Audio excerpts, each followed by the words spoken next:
여러분 반갑습니다. 다독이는 방카입니다. 네, 오늘은 드디어 많고 많은 책 중에서 저의 5번째 책을 소개를 하게 됐습니다. 네, 사실 이 책은 5번째 책이기도 하고요. 그리고 거의 5년 가까이 쓴 책이기도 합니다. 근데 뭐 지금까지 쓴 책들이 다 소중하지만 이번 책은 쓰는데 너무너무 힘들고 또 엄청난 어떤 책임감을 느끼면서 쓴 책이어가지고 좀 그 어떤 책보다 저한테는 좀 남다른 그런 책인데요. 나를 위한 글쓰기 수업입니다. 이제 제목을 통해서 바로 아시겠죠? 네, 바로 글쓰기와 관련된 책이에요. 사실은 이제 제가 그 다독이는 밤 채널을 통해서도 종종 책뿐만 아니라 이 글쓰기 관련 팁들을 많이 말씀을 드리곤 했었는데, 이제 이런 것들을 좀 정리를 해서 한 권의 책을 내보면 어떨까 해서 무려 5년 전부터 글을 쓰기 시작했어요. 이 SNS에서 에세이까지 생활글쓰기 지침서라는 이 제목에서 바로 딱 유추해 보실 수 있다시피 어떤 다양한 우리가 일상생활을 하면서 글을 써야 할 일이 굉장히 많잖아요. 그때 이제 어떻게 하면은 조금 더 맛깔나게 그리고 또 간결하게 가독성을 올려주는 글을 좀 쓸 수 있을까에 대한 팁을 담은 그런 책이에요. 근데 사실 이 책을 내기에 앞서서 굉장히 좌절했어요. 뭐 글쓰기 책이 많을 거라는 사실은 의뢰 알고 있었지만 이제 그냥 사전 조사 차원에서 서점을 갔는데 글쓰기 책이 너무 많은 거예요. 이 엄청난 글쓰기 책의 홍수 속에서 과연 이 책이 살아남을 수 있을까? 엄청난 고민을 많이 했어요. 그래서 제목을 짓는 것도 쉽지가 않았습니다. 왜냐하면 하늘 아래 새로운 게 없다고 글쓰기 관련된 어떤 책 제목이 딱 떠올라서 혹시나 하고 검색을 해보게 되잖아요. 그럼 거의 다 있는 거예요.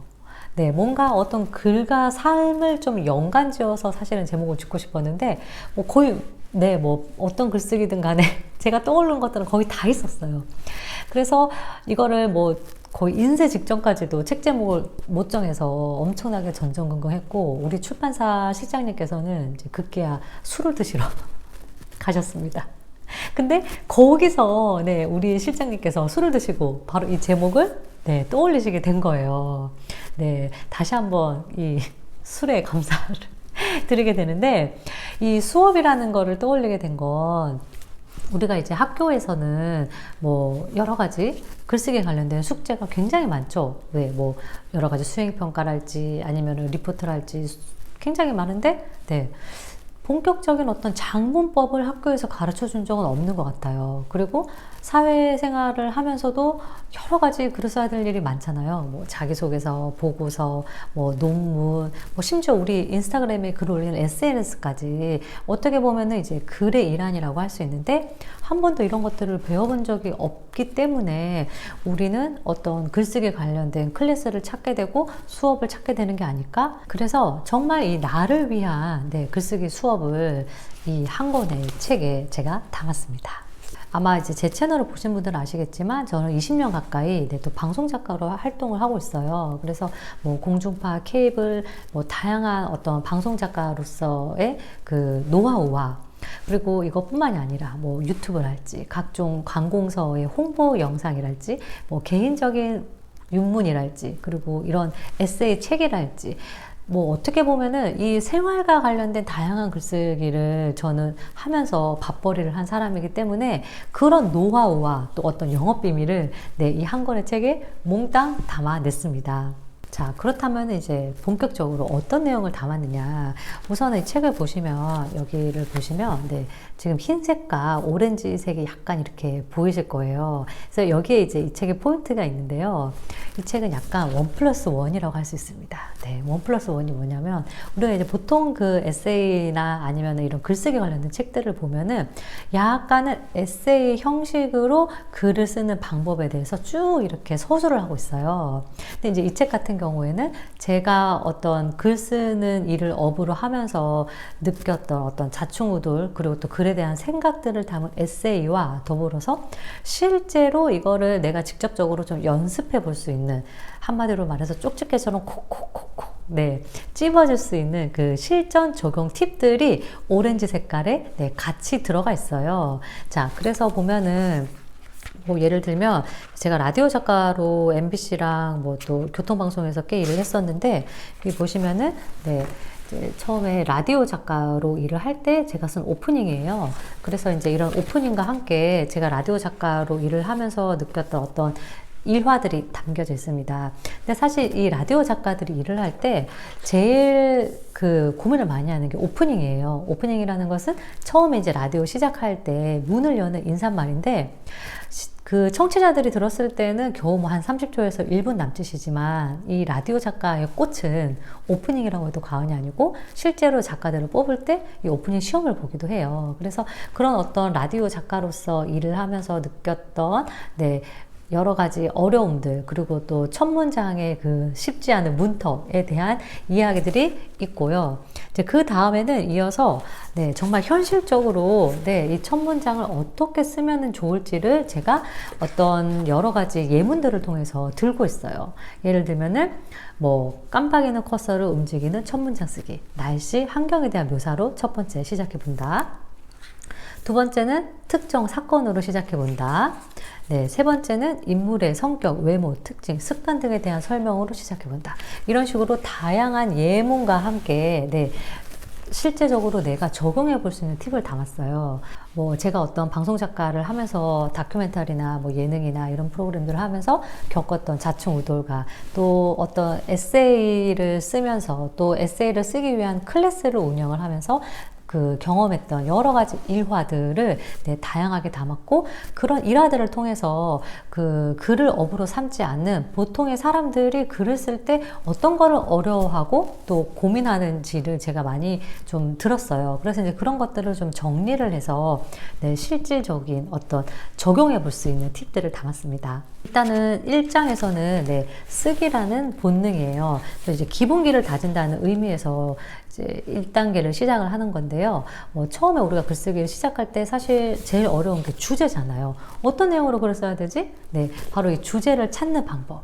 그리고 첫 문장을 쓰는 방법, 또 이 문장을 구성하는 방법, 어떻게 하면 이 문장을 아주 세련되게 잘 쓸 수 있을까? 이런 것들을 연습하는 방법, 그리고 마지막에 결론에 이르기까지 글쓰기를 할 때 전체적인 어떤 구조적인 기본기에 관해서 이제 1장에 담고 있고, 이제 2장에서는요, 그 지필 노동자의 생계형 글쓰기예요. 앞서 말씀드렸다시피 저는 정말 20년 가까이 글과 관련된 일이라면은 뭐든지 가리지 않고 다 했습니다.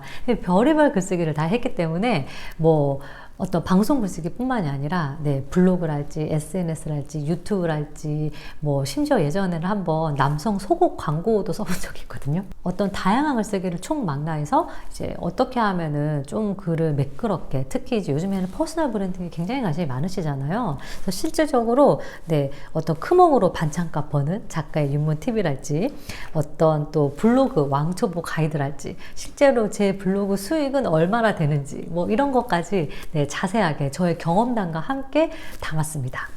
이제 그리고 3부에서는요, 퇴사 6태 은퇴를 위한 임전모태 에세이예요. 아마 요즘에 글쓰기 책을 한 번쯤 이렇게 펼쳐보신 분들 중에서는 에세이 작가로 활동하고 싶은 분들도 굉장히 많으실 거예요. 혹은 제가 에세이 그 클래스, 다독이 있는 글쓰기라는 에세이 클래스를 운영을 하는데 이 글쓰기 클래스를 운영할 때 보면 제일 많이 듣는 계기가 바로 이 퇴사, 6태, 은퇴예요.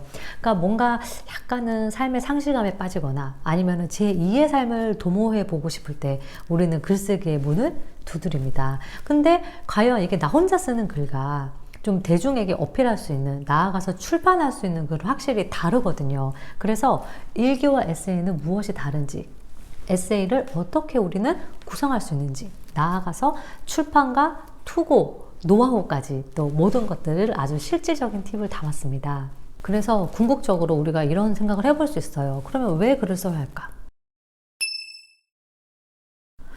필요에 의해서 글을 쓰시는 분들도 당연히 있겠고요. 뭐 회사랄지 아니면은 뭐 내가 어떤 개인 채널을 운영한다랄지 그런 분들도 있겠지만 그냥 글이 필요해서 쓰시는 분들도 계신 것 같아요. 어떤 마음이 너무 외로워서 나를 위로하고 싶어서 이제 글을 쓰시는 분도 계신데 작가가 아니더라도 우리가 글을 써야 하는 이유는 글은 정말 기록이 됩니다. 제가 이번에 이제 저희 친정집에 가서 제가 어렸을 때 쓴 일기장을 봤어요. 지금 실제로 제가 쓴 일기거든요. 초등학교 때. 이제 이게 4학년부터 6학년 때까지 쓴 일기인데, 이 일기장을 보니까 저는 그때부터 글을 굉장히 쓰고 싶어 하는 사람이었더라고요. 물론 이 안에 있는 글들이 굉장히 낯설어서 과연 내가 쓴 글이 맞나라는 생각도 들기는 했어요. 뭐 내 글이지만 좀 귀엽기도 하고. 근데 이제 이런 글들을 보면은 나는 되게 글쓰기를 좋아했던 사람이라는 것을 이 일기를 통해서 좀 느꼈거든요. 그래서 막 선생님이 실제로 이제 글쓰기를 잘 하고 있으니 너는 앞으로도 계속 글을 써봐라, 뭐 그런 내용들도 있고, 어떻게 하면 아름다운 글을 쓸 수 있을까를 초등학교 때도 고민을 했더라고요.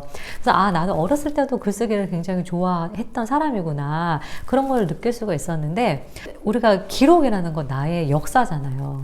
물론 뭐 사진이 기록이 될 수는 있겠죠. 하지만 사실 옛날 사진을 보면은 그때는 젊었네, 나 늙었다, 사실 이런 생각이 제일 많이 들지, 내가 그 당시에 무슨 생각을 했는지까지는 떠오르지가 않아요. 근데 이 일기라는 이 기록물을 보면은 내가 그때 이런 생각을 했구나. 또 내가 이런 과정을 거쳐서 성장했구나. 이런 것들을 느낄 수가 있어서, 사실 글이라는 게 뭐 꼭 이런 전업 작가로서 책을 내는 게 아니더라도 그냥 내 인생을 기록한다는 차원에서도 우리한테는 글쓰기가 필요하지 않나. 무엇보다도 내가 너무 힘들고 절박할 때 나를 위로해 줄 수 있는, 심지어 돈 안 드는 수단은 글쓰기가 아닐까. 그래서 제가 이런 글귀를 썼던 것 같아요. 눈물의 시대에는 응당 글쓰기가 필요하다. 물론 글쓰기가 눈물을 100% 웃음으로 바꿔줄 거라고 기대하진 않는다. 다만 내 마음을 스스로 책임지고 위로할 수 있다면, 비로한 삶에 맞서 지지 않을 용기를 얻을 수 있다면, 그것만으로도 우리가 글을 써야 하는 이유가 된다. 우리가 글을 써야 하는 이유는 무한하게 많지만, 저는 딱 한 가지만 꼽으라고 한다면 나를 위해서라고 생각합니다. 그래서 제 책의 제목이 나를 위한 글쓰기 수업인데, 내가 나를 들여다보고 내가 나를 스스로 위로할 수 있는 힘이 생긴다면 그 무엇에도 우리가 스스로 헤쳐나갈 수 있지 않을까라는 생각이 들었어요. 그 글이 가진 어떤 무한한 힘을 우리가 함께 느껴봤으면 좋겠고요. 그래서 단 한 권의 글쓰기 책을 고른다면 나를 위한 글쓰기 수업 읽어봐 주시면 감사하겠습니다. 저는 또 다음 시간에 다독이는 책으로 여러분 찾아뵙도록 할게요. 여러분 많은 관심 부탁드립니다. 추스!